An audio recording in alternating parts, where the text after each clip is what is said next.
Good that you mentioned the script, because the script is based on the book, which is pretty wild anyway. And I think Tony and Yorgos concocted a crazy, uh, brilliant script from that. And it's sort of, how do you visualize something that's so kind of madcap in a way that can be sort of true to it? And I think Yorgos is such a great director. He kind of has a lot of taste, and he's able to kind of tune into whatever he needs to get to the place he wants the film to go, if you know what I mean. And I do think that's got an awful lot to do with, like, when they say somebody's a good director, they really, choose wisely. And Yorgos, I think, has chosen every aspect of the film very wisely, and has been able to kind of shape it to where he wanted it to go.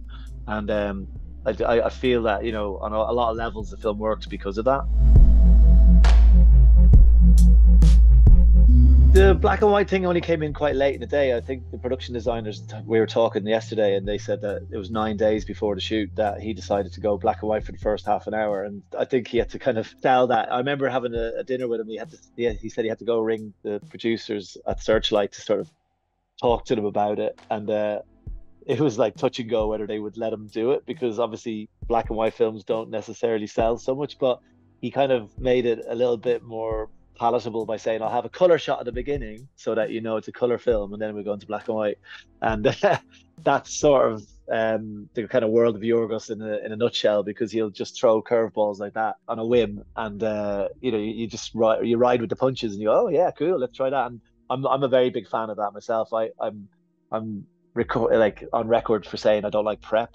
So I'm much more like, I always find you talk about something forever, and then when you're there in the day, you do it totally differently. And you're like, why did we talk about this for 4 days about this? And we've only got a half an hour to shoot it, and we're doing it differently. But luckily, I did do a lot of prep on this film, and it was super beneficial because it was on a big scale. We needed to kind of always be, full on ready with everything changing all the time, what way to sort of like adapt as such. And it was really nice. It was like I like to talk about the studio we filmed in. We were kind of the only people filming there, so we had the whole place to ourselves, and it felt a bit like being on a film campus, so it was like going back to film school, and it was a very collaborative thing. So I usually, when I'm doing a film, I come in and a lot of people have done all that work already, so this was nice to kind of be at the nascent stage of it as such, and help as much as I could at that stage. I don't know how much I did help, but at least I could see it taking shape. And it was really interesting. Well, this is all down to Yorgos as well. Like, he really is a cinematographer in his own right. He's like, he dictates, he conducts all of these kind of lens choices, and I'll be like just hanging on in there and hoping I can kind of facilitate it by making sure the lights are in shot, and that it's correct. But I totally, that scene when Mark Ruffalo goes up the stairs, like, that is Yorgos in a nutshell. That's like the craziest wide angle to film the whole sort of set. And the only thing that I was trying to do in that scene myself was to keep myself out of the shot, because it's such a wide lens. I had to like contort myself to, like, and he's like, you're in it again, you're in it again. I was like, all right. Because like the reason why I think I get some work with Yorgos is because I can operate a camera like he wants me to. So on that particular occasion, I wasn't doing very well. But generally, I think if it wasn't for needing an operator, Yorgos would be shooting these things himself, because he really does know how to lens and to photograph something. And he was taking stills pictures on the shoot all the time on this huge, large format camera. So in between takes, he'd get his large format camera out and he'd take a portrait of one of the actors. He'd go like, portrait time, and then they'd be like, they'd pose, and then he'd come back and then we'd do the scene, So it was like phenomenal to watch this guy work. He's so kind of prolific, even on a set, on a day-to-day, because he'd go home, process the negative, scan it, and bring it in on his computer the next day and say, look at this, I'm like, where are you finding this time? So yeah, like when you say my lens choices, it's really Yorgos' lens choices, but I'm happy to kind of hang on in there and collaborate as much as I can.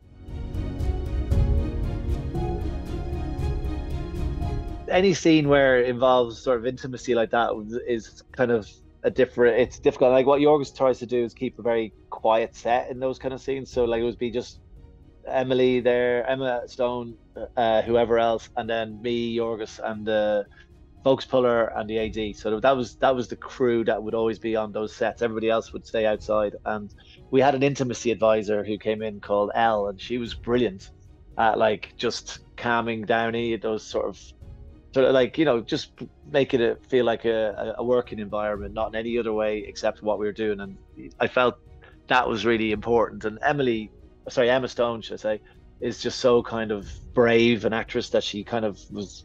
She just trusted Yorgos completely, and trusted that this is what Bella's character would do. So we were always kind of like comforting, or as trying to do this thing the most sort of like sensitively as we could. We didn't want it to do it in any way that was like exploitative at all. And those scenes can sometimes be a little bit sort of trickier in that respect. And I think we kind of approached it in the right way, and the scenes feel really good for that in the final film.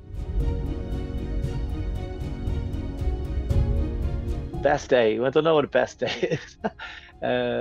Definitely one of the worst days is when I got some of the scene in the reanimation underexposed, and I knew that I was going to get into trouble because we were shooting on Ektachrome, and that does not underexpose well. So I was like, as they say in the book, shitting a brick. So I remember a bad day coming in telling Yorgos, I think I might have got that underexposed. And he says, yeah, that was underexposed. But he kind of said he didn't sort of give me any shit about it, but I felt pretty bad that day. And it worked out okay in the final film. We were able to get another scanner that was able to deal with it. So it wasn't irretrievable. It was retrievable. Best day on the film set? Any day where the actors were like, they're such funny people. Like every day was just a joy, because they were like, they're kind of, it's a comedy, so the comedy kind of spilt out onto the set. And Rami and Willem and Emma would always have this kind of like hilarious sort of like comedic Three's Company sort of thing going on, and we just had a lot of fun watching them, really. So I would have to say most days were fun. I don't think there was a best day. Just you only remember the bad days. And there wasn't many bad days, to be fair. It was hard work. It was tough days, because you were just sort of like any film, you're shooting for like 12 weeks, so you do get tireder as you go along. But generally, the humor and the on-set bonhomie was great.